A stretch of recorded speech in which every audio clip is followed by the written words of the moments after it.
அவர் இறங்கிடும் நேரமே, எலியாவின் தேவனே அவர் இறங்கிடும் நேரமே, அசைவாடும் அனலாக்கும் எங்கள் அக்கினி ஜுவாலையே, அசைவாடும் அனலாக்கும் எங்கள் அக்கினி ஜுவாலையே, எலியாவின் தேவனே அவர் இறங்கிடும் நேரமே.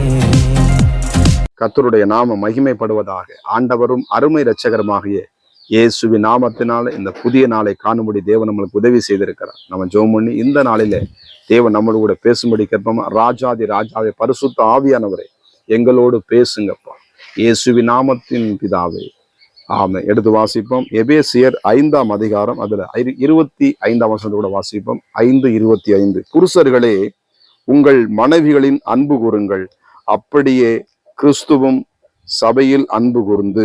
கர்த்தருக்கு ஸ்தோத்திரம். இங்கே புருஷர்கள், கணவன் என்ன பண்ணுமா, மனைவி மேல என்ன பண்ணுமா, அன்பு கூற வேண்டும். அன்பு கூற வேண்டும்னா அவங்களுக்கு பிடிச்ச காரியத்தை கணவன் மனைவிய தேவன் உண்டு பண்ணி இருக்கிறார். மனிதன் தனிமையா இருப்பது நல்லதுன்னு உனக்கு ஏற்ற துணையை கொடுக்கிற ஒரு தேவனாகிய கர்த்தர். ஸ்தோத்திரம். ஆமா, 2 பேரும் எப்படி இருக்காங்களாம், ஒரே மாமிசமா இருக்கிறாங்க. அப்ப மனைவி கணவன் என்ன பண்ணணுமா, மனைவி மேல அன்பு கூற வேண்டும், அன்பு கூறக்கூடாது. ஆமா, அன்பு செலுத்தணும். அவங்களுக்கு தேவையான காரியங்கள், பிடிச்ச காரியங்களை, ஆமா, அவங்க பிடிச்ச காரியமா இருக்கும் வாங்கிட்டு வர சொல்லியிருப்பாங்க. அதை நம்ம வர்றதுக்கு நம்ம லேட்டா இருக்கும், அதை வாங்க மறந்துருப்போம். ஆனா அதை நேரம் எடுத்து எப்படியாவது வாங்கி கொடுத்துட்டோம்னா அது பெரிய ஒரு சந்தோஷம், மகிழ்ச்சியான குடும்பமாக குடும்பம் இருக்கும். சோத்திரம். அது சின்ன சின்ன காரியங்களா தான் இருக்கும். அன்பு கூற வேண்டும். ஏன்னா முதல் அன்பு தேவனிடத்துல. ஆமே, முதலாவது முழு இருதயத்தோடு முழு பலத்தும் தேவனிடத்துல அன்பு. 2வது அன்பு யாருக்குங்க, நீங்க நீங்க ஆண்டவர் கொடுத்த இந்த மனைவி மேல என்ன பண்ணும், கணவன் நிச்சயமா அன்பு கூறணும். ஆமா, அன்பு கூறும் பொழுதுதான் தேவனுடைய பிரசன்னம், தேவனுடைய ஆளுகை, தேவனுடைய ஆசீர்வாதம் அந்த குடும்பத்துக்குள்ளே உலாவி கொண்டிருக்கும். அதுக்கு அடுத்து சொல்லுது பாருங்க, 27ஆம் வசனம். கரைத்துறை முதலானவைகள் ஒன்றும் இல்லாமல் பரிசுத்தமும் பிழையற்றதுமான மகிமையுள்ள சபையாக அதை தமக்கு முன் நிறுத்திக் கொள்வதற்கு தம்மை தாம் எதற்காக ஒப்பு கொடுத்தார். 28 சொல்லுது பாருங்க. அப்படியே புருஷர்களும் தங்கள் மனைவிகளை தங்கள் சொந்த சரீரங்களாக பாவித்து அவர்கள் அன்பு கூற வேண்டும். தன் மனைவியின் அன்பு கூறுகிறவன் தன்னில் தான் அன்பு கூறுகிறான்.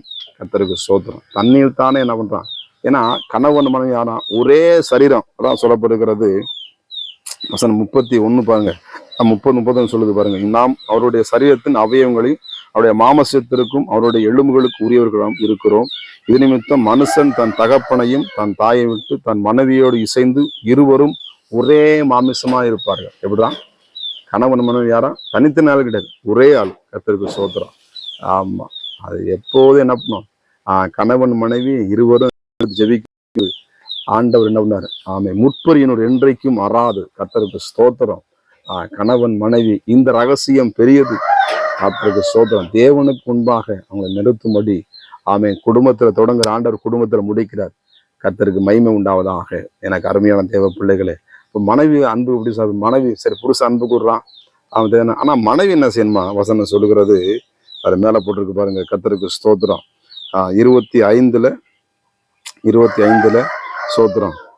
22 மனைவிகளே கிறிஸ்துவுக்குள் கீழ்ப்படுவது போல உங்கள் சொந்த புருஷர்களுக்கு கீழ்ப்படியுங்கள். கர்த்தருக்கு ஸ்தோத்திரம். ஆமா, நீங்க மனைவிட்ட அன்பு செலுத்தினா நம்ம சொல்லுவே தேவையில்ல, மனைவி என்ன பண்ண நிச்சயமா கீழ்ப்படிவா. ஸ்தோத்திரம். நிச்சயமா கீழ்ப்படி. நம்ம கீழ்ப்படிய மாட்டோம், நம்ம அப்படி சொல்ல முடியும். அவரோடு நம்ம என்ன பண்ணோம், ஏன்னா ஸ்தோத்திரம். ஆண்டவர் இந்த பூமியில அழகாக ஏதேன் தோட்டத்தை என்ன பண்ணார், ஆண்டவர் என்ன கணவன் மனைவிக்காக அழகாக தோட்டத்தை உண்டாக்கினார். தேவனுடைய தோட்டத்துக்குள்ள நீங்க இருக்கணும், தேவனுடைய சந்தோஷத்துக்குள்ள இருக்கணும், தேவனுடைய மகிமைக்குள்ள நீங்க இருக்கணும், தேவனுடைய ஆசீர்வாதத்துக்குள்ள நீங்க இருக்கணும். 2 கணவன் மனைவி யாருங்க ஒரே சண்டை வந்துச்சுன்னா அப்படின்னா எவ்வளவுதான் பேசினாலும், இப்ப 2 பேரும் சண்டை விட்டுக்கும் என்ன பண்ணும், மோதிட்டே இருக்கும். ஒரு ஆள் தாழ்ந்து எவ்வளவு சண்டை விட்டானா உங்க அமைதியா போயிட்டான்னு நினைச்சான், அவங்க என்ன பண்ணுவான், சரி என்ன பிரச்சனை அப்படின்னு நம்ம சண்டையை விட்டோம். அப்ப ஒரு சத்தமா பேசும்போது ஒரு அமைதியா இருக்கணும். 2 பேரும் சண்டை விட்டா பண்ணா அது பெரிய பூமா பிரச்சனையாகி என்ன பண்ணும். சண்டைக்கு இடமே கொடுக்கக்கூடாது. கர்த்தருக்கு ஸ்தோத்திரம். உங்க குடும்பம் எப்படி மகிழ்ச்சியான குடும்பமா இருக்கணும், சந்தோஷமான குடும்பமா இருக்கணும். அதுக்கு என்ன பண்ணும், கணவன் மனைவி கைகோர்த்து என்ன பண்ணும், ஒரு நாள் நீங்க ஜெபிக்கணும். ஆண்டவர் சொல்றாரு, 2 பேர் ஒருமனப்பட்டு எந்த காரியம் உங்களுக்கு நடக்கும். கர்த்தருக்கு ஸ்தோத்திரம். நிச்சயமா உங்க குடும்பத்தை கர்த்தர் ஆசீர்வதித்து உங்களை பள்ளிகவும் பெருகவும் பண்ணி நீங்கள் ஆஸ்வதிக்கப்படுவீங்க. நம்ம ஜெபம் பண்ணுமா? பரிசுத்தம் கிருபை நிறைந்த நல்ல தகப்பனே, கணவன் மனைவிக்கான அந்த வசனத்தை கொடுத்துருக்கிறீங்கப்பா. ஆண்டவரே, மனைவியானவள் எல்லாரும் கீழ்ப்படிய, புருஷனானவன் தன் மனைவியில் அன்பு கூறத்தக்கதாக ஆண்டவரே ஸ்தோத்திரமப்பா. எல்லா நிலைமையிலும் மனரமியமா பிள்ளைகள் வாழ்ந்து முடியும். நாமத்தை மகிமைப்படுத்த இந்த பிள்ளைகளை கர்த்தர் வாழ்த்துவீராக. ஆசீர்வதி. பிரியமான ஆத்மா வாழ்வது போல எல்லாவற்றும் வாழ்ந்து சுகமா இருக்கும்படி ஜெபிக்கிறேன். ஆசீர்வதிங்க இயேசுவின் நாமத்தின் பிதாவே, ஆமென். God bless you. கர்த்தர் உங்களை ஆசீர்வதிப்பாராக. நான் ஒருவன் மாத்திரம் நீந்திருக்க பாகாலின் படைகளை எதிர்த்திடுவேன். நான் ஜெபிக்க ஜெபிக்க அவர் தலையசைப்பார். ஜெபிக்க ஜெபிக்க அவர் தலையசைப்பார்.